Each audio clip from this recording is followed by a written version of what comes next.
ప్రార్థన. పరిశుద్ధుడు పరిశుద్ధుడు పరిశుద్ధుడు అయిన తండ్రి, స్తుతి వందనములు స్తోత్రములు.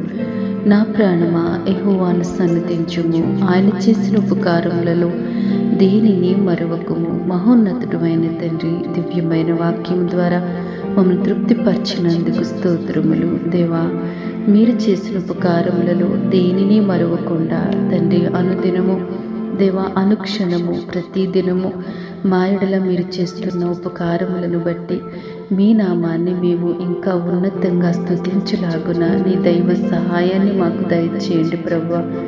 ఒకవేళ మానవరీత్యా మర్చిపోతున్నామేమో, కృతజ్ఞత లేని వారిగా మేము ఉంటున్నామేమో, ఒకవేళ ఆ స్థితిలో మేముంటే మమ్మల్ని బాగు చేయండి. నీ వాక్యము చేత మమ్మల్ని సరిచేయండి తండ్రి. ఇదిగో బిడ్డలు ప్రయాణాల్లో మీరు చేస్తున్న ఉపకారాలను బట్టి వందనాలు. వారి కుటుంబంలో వారి బిడ్డల